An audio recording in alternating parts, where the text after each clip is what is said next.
Document exceptionnel que vous allez voir maintenant, un reportage exclusif sur le front au plus près des combattants. Image tournée par Liseron Boudoul et Alexandre Godin. Nous pénétrons dans une zone militaire de l'Azerbaïdjan. C'est là que se déroule une guerre inextricable.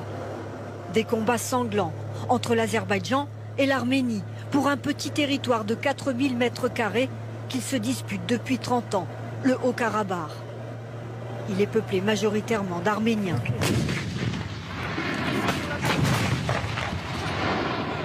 Nous sommes dans un camp azerbaïdjanais, tenu secret.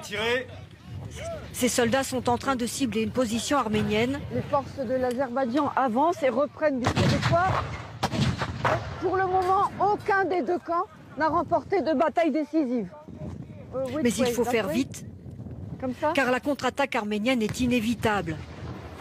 À un jet de pierre d'ici, un poste avancé et quelques soldats positionnés sur une colline reprise aux Arméniens. Ils ont fui en laissant leurs armes. S'ils reviennent, je les attends. Et c'est ce commandant qui mène l'opération, sûr de lui et de ses hommes. On se battra jusqu'au bout.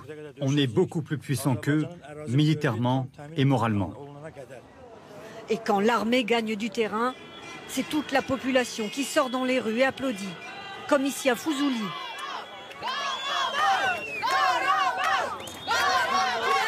Que Dieu bénisse tous nos soldats morts pour notre terre.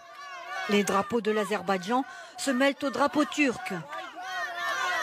Erdogan, c'est un type bien parce qu'il nous soutient. Et notre peuple est proche des Turcs. L'Azerbaïdjan, un pays turcophone, riche, qui possède du pétrole, du gaz et une armée puissante. Nous nous dirigeons vers les villages du nord, collés à la ligne de front. Ils sont ciblés régulièrement par des tirs de roquettes des séparatistes arméniens. Ces habitants nous montrent leurs maisons éventrées et leurs animaux tués.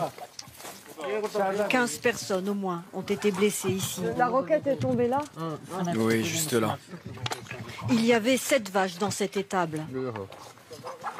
Tout à côté, Yagout, une voisine, nous montre son abri. C'est là que vous vous protégez avec votre famille alors.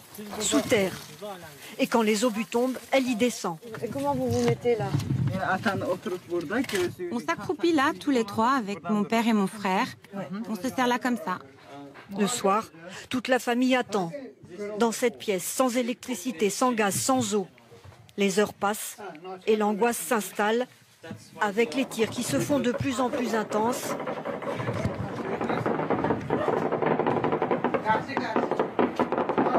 Et qui se rapprochent.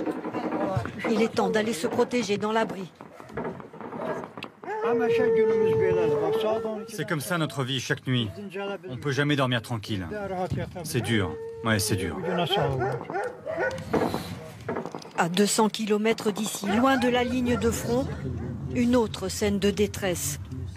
Ce quartier résidentiel de Ganja, la deuxième ville d'Azerbaïdjan, vient d'être ciblé par 2 missiles tirés depuis l'Arménie.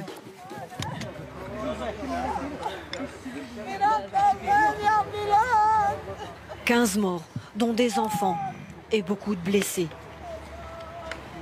Pour le moment, les efforts diplomatiques échouent, comme les cessez-le-feu. Chaque camp semble prêt pour une escalade.